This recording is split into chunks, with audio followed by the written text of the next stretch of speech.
Chapitre 9. L'impératrice. Ainsi la noble concubine fut-elle sacrée impératrice. Gyokyo jouissait désormais du statut d'épouse officielle de Sa Majesté impériale, et il était crucial de le faire comprendre à son entourage. À la guerre, plus l'écart de force entre les parties était grand, plus les pertes étaient minimes. Si une autre concubine de rang équivalent avait mis au monde un fils en même temps que l'épouse impériale, nul doute qu'un bain de sang aurait éclaté. Heureusement, Gyokyo s'était hissée au rang de mère de la nation avant que Dame Lifa ne donne naissance à son enfant. Navy, elle est pareille. Les origines plus nobles de la sage concubine la prédisposaient davantage à accéder au rang d'impératrice, mais l'empereur ne l'avait pas prise pour épouse bien qu'elle lui ait donné un fils. Il existait bien entendu une raison pour justifier un tel choix. Nul n'aurait pu prédire combien de temps son enfant vivrait, et surtout son ascendance posait problème. Sa Majesté voulait éviter d'épouser une parente éloignée. L'inceste avait affaibli sa lignée et les membres de la famille impériale avaient succombé à la même maladie les uns après les autres lors du règne du précédent souverain. Si Dame Lifa s'était vue refuser le droit de devenir impératrice, ce n'était pas dû à un quelconque manquement de sa part. Cela étant, une autre explication pouvait être avancée. La dynastie Li avait besoin de gagner les bonnes grâces de la famille de Gyokyo pour des raisons diplomatiques. Quelle qu'en soit la raison, l'impératrice faisait désormais partie de ceux qui vivaient au-dessus des nuages. Les personnes qui la rencontreraient pour la première fois se feraient certainement toutes petites dans sa présence. C'était d'ailleurs déjà le cas. « J'espère que les gâteaux seront à votre goût. » Il y avait longtemps que Mao Mao n'avait pas entendu la voix chaude et mélodieuse de la jeune femme qui avait fait préparer ses douceurs au sucre parfaitement dosé. Infa, une dame de compagnie remarquablement compétente et toujours au fait des derniers ragots, déposa les biscuits devant l'herboriste. Bien que leur dernière rencontre remonte à 6 mois, la suivante lui souriait comme si elle ne s'était jamais quittée. Hélas, Ronnian les surveillait de son regard perçant, dissuadant ainsi Mao Mao d'adresser la parole à son amie. La première dame de compagnie s'éloigna cependant rapidement du groupe. « Puis-je en prendre un ?»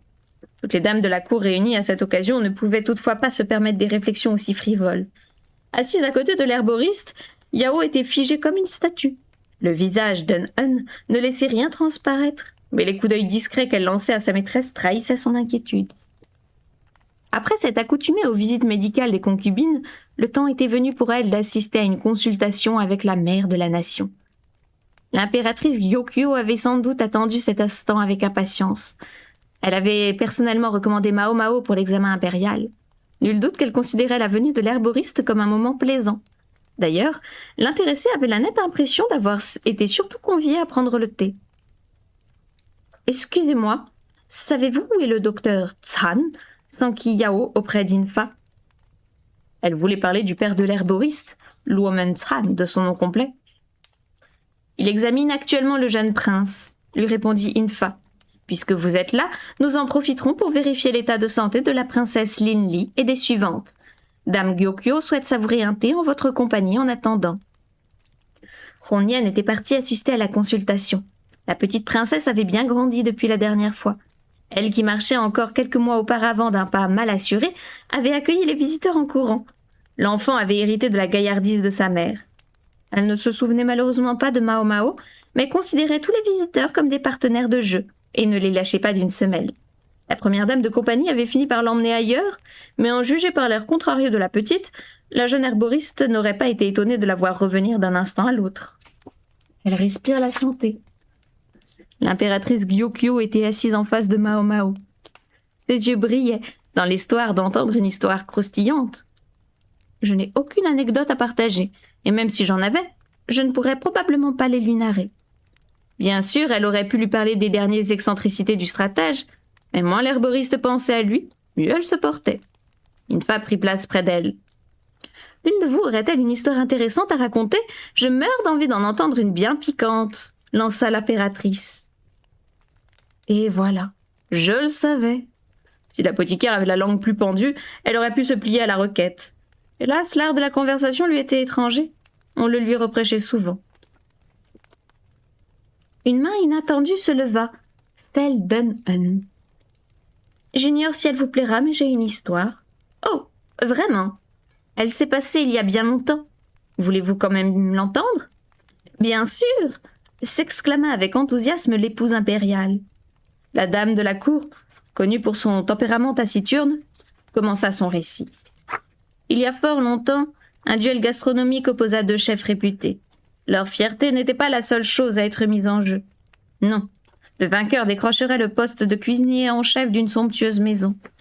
L'un des deux participants était né et avait grandi dans la région, tandis que son adversaire était un jeune homme venant d'une contrée lointaine. Les deux concurrents devaient cuisiner les mets préférés du maître des lieux, des œufs et des boulettes de riz sucrées. Comme il était aussi friand de champignons, une variété très onéreuse avait été mise à la disposition des rivaux. Chacun d'entre eux avait suffisamment d'expérience pour être capable de démontrer son savoir-faire à travers un plat simple. Leur assiette aurait dû se valoir à peu de choses près, pourtant tout ne se passa pas comme prévu pour le cuisinier étranger. Ces œufs en particulier étaient désastreux. Impossible de les présenter dans l'état où ils se trouvaient. Au moins ces boulettes paraissaient-elles convenables, et le maître de maison fut pris d'un accès de rage lorsqu'il y goûta, allant même jusqu'à menacer de faire exécuter le cuisinier sur le champ. C'était à n'y rien comprendre. Le jeune étranger avait utilisé les ingrédients mis à sa disposition, qui étaient identiques à ceux de son adversaire. Pourquoi donc leur plat était-il si différent ? On est loin d'une histoire croustillante. Le récit d'Un-Un avait tout d'une énigme. Un coup d'œil vers la dame de la cour lui confirma qu'elle les mettait à l'épreuve. « Savez-vous pourquoi le jeune cuisinier a raté ses plats ?» demanda-t-elle en regardant Mao Mao à la dérobée. Ce n'était pas la première fois que la jeune herboriste vivait ce genre de situation. Ne se serait-il pas tout simplement trompé dans ses recettes ? Proposa Infa. La suivante était au service de dame Gyokyo depuis l'époque du pavillon de Jade. Elle avait le don pour mettre à l'aise les invités. Cela n'aurait rien d'étonnant au vu de son jeune âge.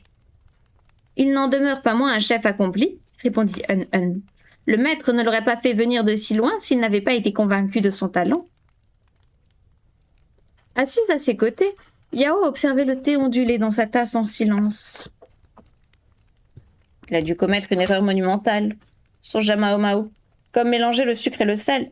Il faut au moins une bévue de cet acabit pour s'attirer le courroux du goûteur à la première bouchée. Peut-être souffrait-il d'agueusie ? Non, c'était peu probable. L'explication la plus logique voudrait que le goût ait été altéré dès le départ. L'herboriste leva la main. « J'ai quelques questions. »« Je t'en prie, » répondit Un-Un. « Quel genre d'eau a-t-il utilisé ?»« Où veux-tu en venir ?» demanda Infa. « L'eau devait être normale.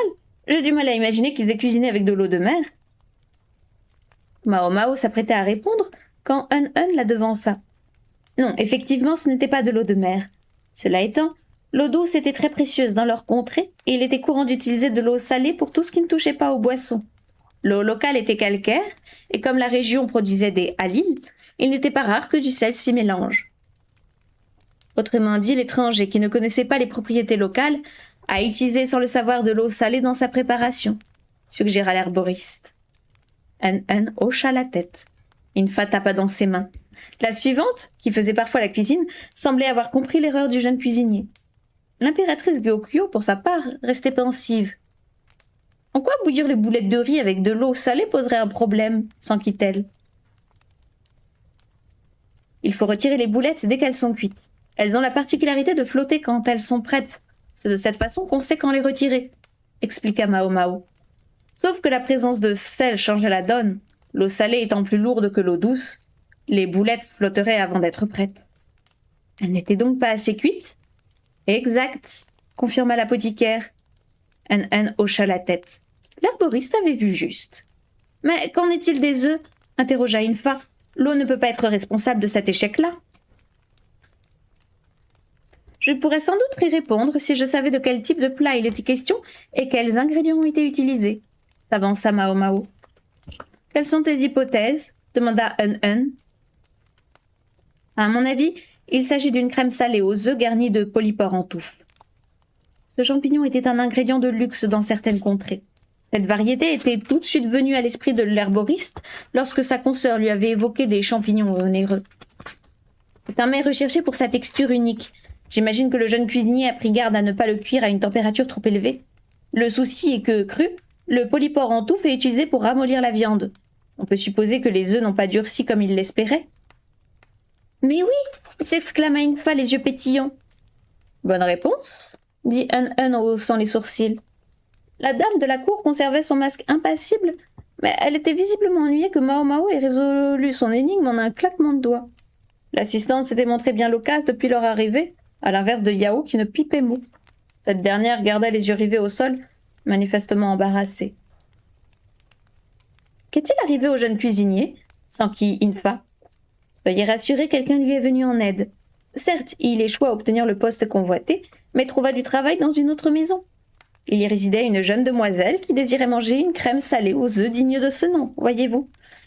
Plus précisément, la fille d'une connaissance du maître de maison. Tout est bien qui finit bien alors, conclut l'impératrice Gyokyo, ravie. En effet, le jeune cuisinier avait une petite sœur et ce concours de circonstances leur évita de finir à la rue, dit Hun, un sourire aux lèvres. Ah, mais elle sait sourire en fait.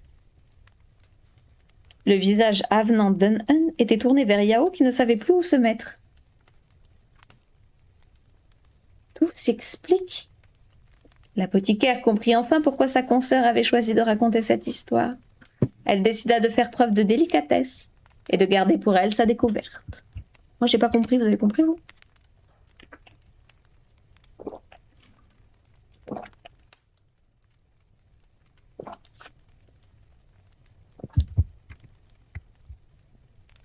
Leur conversation fut aussi agréable pour l'impératrice Gyokyo qu'elle avait été oppressante pour Yao et Hun. Après l'énigme de cette dernière, elles avaient échangé des banalités jusqu'au retour de Luomen, qui s'accompagna de cris perçants. Ronien tenait le prince héritier dans ses bras, la princesse Linli à ses côtés. « Il est en pleine forme », annonça le vénérable médecin. « Quelle excellente nouvelle !» s'exclama l'épouse impériale rassurée. Les premières dents de l'enfant étaient déjà apparues et pouvaient être aperçues lorsqu'il ouvrait la bouche. « Je suis toutefois quelque peu préoccupée par la diversification alimentaire, dit Luomen à l'impératrice et à sa première suivante.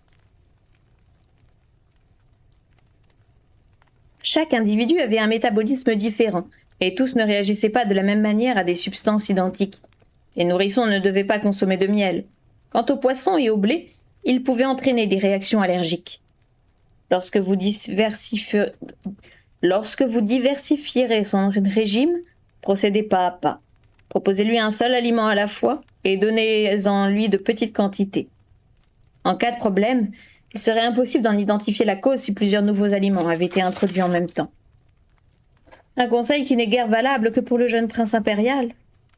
Le petit peuple, notamment la population vivant dans les quartiers pauvres, n'avait pas le luxe de se soucier de ce qu'il donnait à manger à sa marmaille. Il n'avait déjà pas de quoi la nourrir. Yao et Hun écoutaient attentivement Luomen. Même le médicastre prenait des notes. « Mon fils pourra-t-il assister à la cérémonie qui se tiendra en son honneur ?» demanda l'impératrice, inquiète. L'événement rassemblerait des émissaires venus de tout le pays. En toute franchise, je vous déconseille de le laisser trop longtemps dans un environnement qui ne lui est pas familier. C'est fatigant pour les jeunes enfants. Le prince pourrait se mettre à pleurer à un moment où les participants étaient censés garder le silence ou encore salir ses couches. 2 ans auparavant, la petite princesse Linli avait participé à un banquet en plein air. L'organisation avait nécessité beaucoup de travail. Les suivantes avaient notamment dû placer des bouillottes dans son berceau pour l'empêcher d'attraper froid. La cérémonie à venir durerait encore plus longtemps en raison du statut de nouveau-né. J'en parlerai à Sa Majesté. Je vous remercie de votre compréhension. La prudence de l'impératrice était compréhensible. Les enfants de l'empereur étaient au nombre de 3. Linli, le prince héritier et le fils de Dame Lifa, 2e dans l'ordre de succession. Mao Mao ne pensait pas à la sage concubine capable de commettre l'irréparable, mais d'autres personnes ayant soif de pouvoir ne s'en priveraient pas si l'occasion se présentait. Certains pourraient même tenter de faire du mal au petit prince, à l'insu de Dame Lifa.